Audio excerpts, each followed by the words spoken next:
Hello friends, welcome back to my channel Gyan Sankar. तो friends, आज मैं ये आपके लिए model paper UP TGT PGT के लिए पॉलिटिकल साइंस का लेके आई हूँ।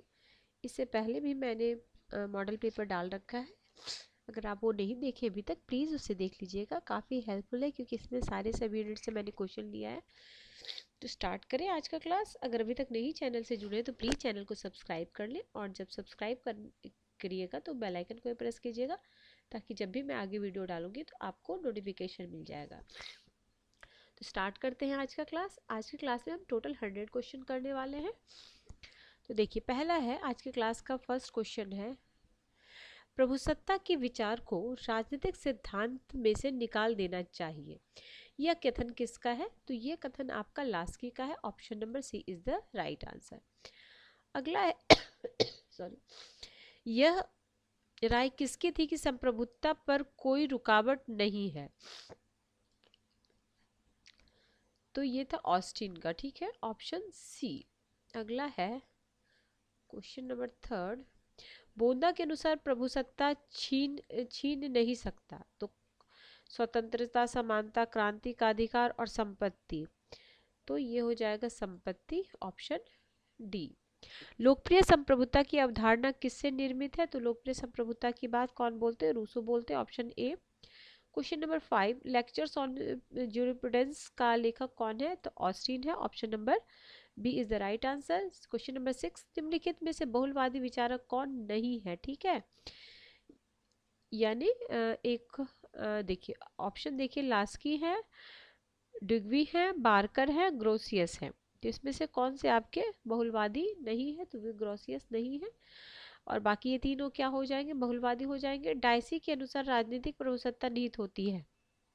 तो डायसी के अनुसार जो प्रभुसत्ता निहित होती है वो है निर्वाचक वर्ग में, ऑप्शन नंबर सी।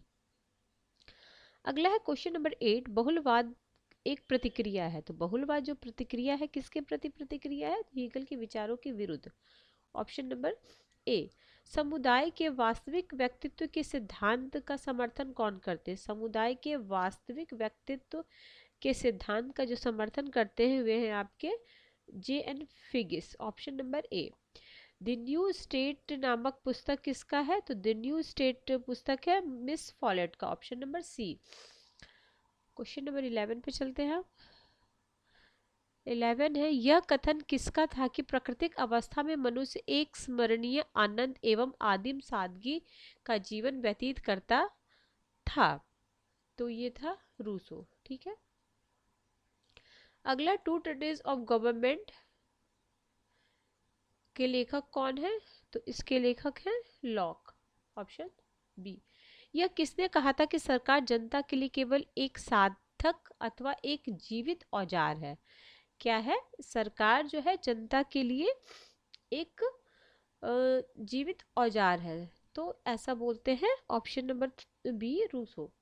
रक्त संबंध समाज को जन्म देता है और समाज आगे चलकर राज्य को जन्म देता है। तो ये मैकाइवर का फेमस कोटेशन है, मल्टीपल टाइम आया हुआ है। वह प्रथम विचारक कौन था जिसने वास्तविक प्रजातंत्र को राजनीति की दुनिया में जीवित सिद्धांत बनाया था? तो ये था आपका रूसो, ऑप्शन डी। 15 हो गया। 16 है, 16 में क्या है? लॉ का प्राकृतिक कानून आधारित है, तो विवेक पे आधारित है। 3 तरह के तो उन्होंने अधिकार दिए, जीवन, स्वतंत्रता, संपत्ति का तो अधिकार दिए। ये जो कानून है वो किस पे आधारित? विवेक पे आधारित होती है। अगला, दो समझौते के विचार का प्रतिपादन किसने किया है? तो टू ट्रेटिस गवर्नमेंट किनकी है? तो देखिए, ये दो समझौते, हॉब्स एक समझौता करते हैं, लॉक दो, और हॉब्स रूसो भी एक समझौता करते हैं। अगला है, रूसो राज्य की उत्पत्ति के बारे में किस सिद्धांत को गैर ऐतिहासिक कहा जाता है? ठीक है, तो ये कहा जाता है सामाजिक समझौते सिद्धांत को गैर ऐतिहासिक कहा जाता है। अगला है, वह सामाजिक समझौता का विचारक कौन था जो जिसने 18वीं शताब्दी में जीवित था? तो 18वीं शताब्दी में जो जीवित था वो रूसो।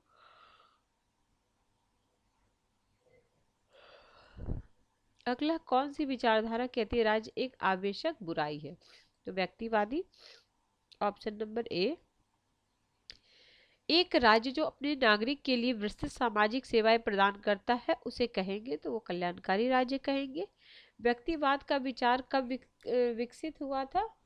तो ये हुआ था आपका, हाँ व्यक्तिवाद है तो हो जाएगा 17वीं शताब्दी, और अगर उदारवाद हो जाता तो वो होता 19वीं शताब्दी। ठीक है, ऑप्शन नंबर बी, 22 का बी है ना।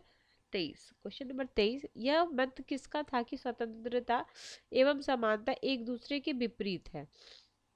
तो लॉर्ड एक्टन का है, ऑप्शन डी। यह किसने कहा था कि अधिकार बाहरी शर्तें हैं जो मनुष्य के आंतरिक विकास के लिए आवश्यक हैं? तो ये है आपका ग्रीन का, ऑप्शन ए। 25, क्वेश्चन, कौन सा सिद्धांत कहता है कि अधिकार राज्य की संरचना है? तो ये अधिकार का कानूनी सिद्धांत, ऑप्शन ए।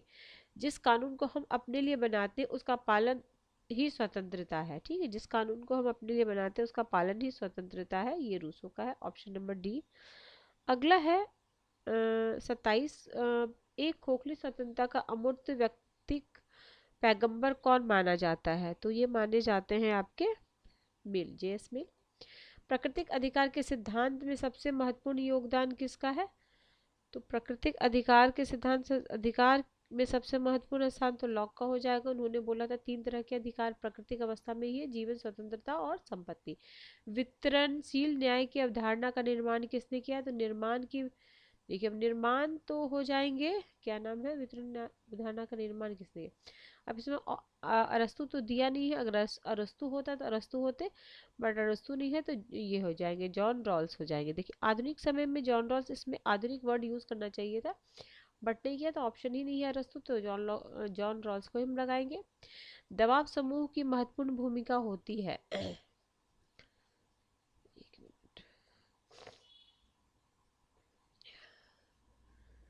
तो दबाव समूह की जो महत्वपूर्ण भूमिका होती है वे होती है प्रजातंत्र में। ऑब्वियसली प्रजातंत्र में उनकी मांग पूरी हो सकती है। प्रजातंत्र अयोग्य की उपासना है, तो जो प्रजातंत्र की वो करेगा, क्या नाम है, आलोचना करेगा, तो मुसोलिनी। अल्पसंख्यक प्रतिनिधित्व के लिए सबसे अच्छी विधि क्या है? तो ये अनुपातिक प्रतिनिधित्व, ऑप्शन नंबर 32 का हो जाएगा, ऑप्शन नंबर बी। 33, नौकरशाही एक क्रमबद्ध सिद्धांत किसने विकसित किया? तो मैक्स वेबर ने विकसित किया। यह किसका कथन था कि शक्ति एवं बौद्धिक योग्यता के साथ शासन संचालन की दृष्टि से इतिहास में यदि सरकारों ने महत्व प्रदान किया तो कुलीन तंत्रीय सरकारें ही हैं? तो ये है 34 का, ऑप्शन नंबर ए, मोस का। उपरोक्त में से सुदृढ़ लोकमत के निर्माण के लिए सबसे उपयुक्त कौन सी स्थिति है? तो ये स्थिति है सुसंगठित राजनीतिक दल। द्वंद्वात्मक के जीवन के विचार कार्ल मार्क्स ने लागू किया था? तो कार्ल मार्क्स ने लागू किया था पदार्थ के क्षेत्र में, ऑप्शन बी। दार्शनिकों ने विश्व की व्याख्या की है विभिन्न तरीके से, परंतु मूल बात है इसमें परिवर्तन की। ठीक है, तो ये मार्क्स का कथन है, ऑप्शन नंबर सी। ठीक है, अगला है फांसीवाद का सूचक शब्द क्या है? तो फांसीवाद का जो सूचक जैव शक्तिवाद। ठीक है, अगला है ऑक्सफोर्ड में नैतिक दर्शन का प्रोफेसर कौन थे? तो ऑक्सफोर्ड में जो नैतिक दर्शन के प्रोफेसर थे वे थे ग्रीन। उपरलिखित में कल्याणकारी समाजवादी विचारक कौन है? देखते हैं, तो समाजवादी विचारक जो है वे है सेंट साइमन। अगला, मार्क्स ने द्वंद्वात्मकता का विचार कहाँ से लिया था? तो द्वंद्वात्मकता का विचार उन्होंने हीगल से लिया था। फ्रेगमेंट ऑन गवर्नमेंट बुक किनकी है? तो ये बेंथम की बुक है। अगला है, मार्क्स ने इतिहास की व्याख्या विशुद्ध रूप में की है? तो भौतिकवादी के रूप में की है, ऑप्शन डी। अगला, आदर्शवाद के अनुसार राज्य का आधार है? तो राज्य का क्या आधार है? सामान्य इच्छा। राज्य को एक नैतिक संस्था कौन मानता है? तो राज्य को एक नैतिक संस्था आदर्शवाद मानता है। राष्ट्र राज्य को महिमा युक्त किसने कहा है? राष्ट्र राज्य को महिमा युक्त कहने वाले कौन है? तो हीगल है। स्वयं पर, उसके शरीर एवं मस्तिष्क पर एक व्यक्ति शासक है? तो ये बात जे.एस. मिल का है। समाजवाद का सिद्धांत विश्वास करता है? तो जो समाजवाद का सिद्धांत है वह किसमें विश्वास करता है? राज्य कार्य संभवतः ज्यादा से ज्यादा हो। ठीक है, समाजवाद का सिद्धांत विश्वास करता है? तो 49 का हो जाएगा फेबियनवाद, ऑप्शन बी। निम्नलिखित में से फेबियन विचारक कौन था? तो फेबियन विचारक कौन थे? तो ये थे आपके Beatrice Webb, option number B. Principle of morals एवं लेजिस्लेशन के बुक जो लेखक है वो कौन है? तो ये हो जाएंगे बेंथम, ऑप्शन ए। अगला है, क्या है क्वेश्चन नंबर 52। बेंथम के सिद्धांत का आधारभूत तत्व क्या है? तो उनका जो आधारभूत तत्व है वे है आपका सुख। अधिकतम लोगों की अधिकतम सुख की बात करते हुए the rise of European liberalism पुस्तक के लेखक कौन है? इसके लेखक है Laski, the rise of European liberalism, option B. संसदात्मक प्रजातंत्र का परंपरागत घर कौन सा है? तो ये हो जाएगा ग्रेट ब्रिटेन, 54 का सी। 55 निम्नलिखित में निश्चित अवधि किसकी है? तो अमेरिका के राष्ट्रपति की, ऑप्शन नंबर सी।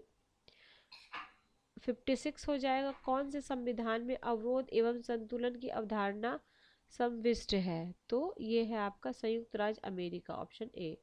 निम्नलिखित में से अध्यक्षात्मक सरकार का कौन सा लक्षण है? तो अध्यक्षात्मक सरकार का लक्षण राष्ट्रपति वास्तविक एवं नामधारी कार्यपालिका दोनों होता है। कौन से संशोधन अधिनियम के पंचायत राज्य को संवैधानिक मान्यता प्रदान की गई है? तो कब की गई थी? 73वें पंचायत की बात बोल रहा है ना, और अगर नगर पालिका हो जाता तो 74वां। अगला है, अशोक मेहता समिति रिपोर्ट का संबंध है? तो पंचायती राज से है। महात्मा गांधी के राजनीतिक गुरु कौन थे? तो ये थे ना गोखले, गोपाल कृष्ण गोखले। ट्रस्टीशिप के विचार का निर्माण महात्मा गांधी। प्रांतीय स्वायत्तता कब लागू हुई थी? तो प्रांतीय स्वायत्तता हुई थी आपको 1935 में। जब भारत को आज़ादी प्राप्त हुई तो ग्रेट ब्रिटेन में कौन सा राजनीतिक दल था? तो उस समय लेबर पार्टी का था, ऑप्शन ए। क्वेश्चन नंबर क्या था? 63 ए हो जाएगा। 64, क्वेश्चन नंबर 64, आजाद भारत का प्रथम प्रधानमंत्री कौन था? तो काफी इजी क्वेश्चन है। भारतीय राष्ट्रीय कांग्रेस का अध्यक्ष कौन था जब इसे पूर्ण स्वाधीनता के लक्ष्य की घोषणा की थी? तो 65 का है, ऑप्शन नंबर सी। भारत में पृथक सांप्रदायिक निर्वाचन कब लागू हुआ था? तो लागू हुआ था ये आपका 1909 में, ऑप्शन बी। वह कौन मानता है कि अंग्रेजों का भारत के साथ संपर्क ईश्वरीय विधान है? तो ये मानने वाले उदारवादी हो जाएंगे, गोखले जी। अगला, आजाद हिंद फौज की स्थापना किसने की थी? सुभाष चंद्र बोस ने, option number B is the right answer, option. अगला 69, जब भारत आजाद हुआ उस समय ब्रिटेन का गवर्नर जनरल कौन था? तो लॉर्ड माउंटबेटन थे, 69 का बी। 70, भारत के स्वाधीनता संग्राम में ड्रेन थ्योरी तो दादा भाई नौरोजी ने दिया है। प्रत्येक लाठी का प्रहार जो मुझ पर किया गया वह ब्रिटिश साम्राज्य के सब की पेटियों पर एक कील होगी, यह कथन किसका है? तो ये है लाला लाजपत राय का, काफी फेमस कोटेशन है। संविधान सभा का अध्यक्ष तो देखो इसमें तो राजेंद्र प्रसाद, देखो इसमें दो है ना, एक अध्यक्ष पूछेगा एक अस्थायी अध्यक्ष। तो अस्थायी अध्यक्ष सच्चिदानंद सिन्हा हो जाएंगे जो 9 दिसंबर को बने थे। फिर 11 दिसंबर को जब दूसरी बैठक हुई थी तो राजेंद्र प्रसाद को अध्यक्ष बनाया गया था। शक्ति के वितरण की सूची को कौन सी सूची समाविष्ट है? तो यह 7वीं अनुसूची में है। अगला है 73 का हो जाएगा, option number A is right answer. 74 का कौन सा अनुच्छेद अंतर राज्य परिषद के लिए है? तो वो 263। अगला है 75, वित्त आयोग के गठन करने की शक्ति किसके पास है? तो वित्त आयोग के गठन करने की जो शक्ति है वो है आपके राष्ट्रपति के पास। राज्य लोक सेवा आयोग के अध्यक्ष की नियुक्ति की शक्ति किसके पास है? तो ये भी हम, ये है राज्यपाल। अगला, अखिल भारतीय सेवाओं को स्थापित करने की शक्ति किसके पास है? अखिल भारतीय, तो ये है आपका संसद के पास। भारतीय संविधान निर्माता और न्यायिक पुनर्विलोकन का विचार कहाँ से लिया था? तो संयुक्त राज्य अमेरिका से। भारतीय संविधान का कौन सा अनुच्छेद समान नागरिक संहिता के उपबंध तो 44 में नीति निर्देशक तत्व है आर्टिकल। निम्नलिखित में कौन सा राजनीति तत्व का भाग नहीं है? जनसंपत्ति की रक्षा, अंतर्राष्ट्रीय शांति को प्रोत्साहन, न्यायालय का पृथक्करण, और है यही नहीं हो जाएगा, ये जनसंपत्ति की रक्षा ये मौलिक कर्तव्य में हो जाएगा। एक नवीन राज्य का निर्माण अथवा वर्तमान राज्य की सीमा में परिवर्तन करने की शक्ति किसके पास है? तो वो भी संसद के पास है। संसद को भंग करने की शक्ति किस, लोकसभा को भंग करने की शक्ति है उसके पास, राष्ट्रपति के पास। राज्यसभा राष्ट्रपति कितने? 12 सदस्य को द्वितीय वर्ष प्राप्त होने पर राज्य में कितने सदस्य हट जाते हैं? मतलब राज्यसभा की बात हो रही होगी, तो 84 का हो जाएगा, 1/3। Option B. राज्यसभा का अध्यक्ष, तो राज्यसभा का अध्यक्ष क्या होता है? तो राज्यसभा का अध्यक्ष पदेन होता है। राष्ट्रपति पद पे उपराष्ट्रपति पद बनते ही उसके अध्यक्ष हो जाते हैं। भारतीय संविधान कौन सा अनुच्छेद अस्पृश्यता की समाप्ति है? तो आर्टिकल 17। निम्नलिखित को कौन सा कानूनी अधिकार है? देखो, धर्म की स्वतंत्रता, घूमने फिरने की, व्यक्ति संपत्ति हासिल करने की, तो यही है हमारा ना 87 का डी। यदि दो अथवा ज्यादा राज्य सहमत हो तो संयुक्त राज्य लोक सेवा आयोग के गठन की व्यवस्था कौन कर सकता है? तो इसकी संसद कर सकता है। निम्नलिखित में कौन सा संशोधन द्वारा धर्मनिरपेक्ष शब्द जोड़ा गया था? तो 42वें संवैधानिक संशोधन द्वारा। निम्नलिखित कौन सा संस्था संवैधानेतर है? मतलब कि संविधान, मतलब आर्टिकल नहीं है संविधान में, तो योजना आयोग हो जाएगा। बाकी सारा जो है अंतर्राज्यीय परिषद है, निर्वाचन आयोग, वित्त आयोग, सब है संवैधानिक संस्था। भारतीय संविधान में कौन सा अध्यक्ष को सामान्य न्याय मुक्त कानून सहायता का प्रावधान है? तो राज्य के नीति निर्देशक तत्व। अगला है 92। भारत संविधान कौन सा अनुच्छेद केंद्रीकरणवादी सरकार की ओर ले जाता है? तो ये ले जाता है आपका आर्टिकल 356 राष्ट्रपति शासन। भारत का राष्ट्रपति पदच्युत करने की विधि क्या है? तो ये महाभियोग है, 93 का सी हो जाएगा। प्रत्यक्ष प्रजातंत्र स्विट्जरलैंड में है। अगला है 95, विधि 95 है। विधि का शासन की अवधारणा की उत्पत्ति हुई है, तो ये हुई है आपके Great Britain, option number B. निम्नलिखित में से भारतीय संघ का कौन सा तत्व नहीं है? तो 96 का है आपका राष्ट्रपति का वास्तविक कार्यपालिका। निम्नलिखित में कौन से संघ में राज्यों को पृथक होने का अधिकार है? तो ये है आपका 97 का ऑप्शन नंबर डी। द्वैध नागरिक की अवधारणा अस्तित्व में रहती है, तो किस में रहती है? ये है आपका संयुक्त राज्य अमेरिका। 98 का डी हो जाएगा। 99 का कौन से संघीय संविधान उच्च सदन में राज्यों को समान प्रतिनिधित्व देता है? तो सीनेट में समान है, कहाँ पे? संयुक्त राज्य अमेरिका में। आज की क्लास का लास्ट क्वेश्चन है, संयुक्त राज्य अमेरिका में निम्न सदन को क्या कहा जाता है? तो निम्न सदन को कहा जाता है house of representative. Option number B is the right answer. ठीक है फ्रेंड्स, 100 क्वेश्चन आज हमारे हो गए पूरे। नेक्स्ट क्लास में फिर मैं आपके लिए प्रैक्टिस सेशन लेके आऊँगी, और प्रीवियस ईयर के भी काफ़ी सारे क्वेश्चन मेरे चैनल पे मिल जाएंगे आपको। यूपी टीजीटी पीजीटी के भी और यूजीसी नेट के भी मैं काफ़ी सारे ईयर के क्वेश्चन करा दी हूँ। तो ठीक है फ्रेंड्स, मिलते हैं हम। और हिस्ट्री की भी क्लासेस मेरे चैनल पे आपको मिल जाएगी, आप प्लेलिस्ट एक बार चेक करना। तो मिलते हैं हम नेक्स्ट वीडियो में। Till then bye bye, keep watching and keep sharing.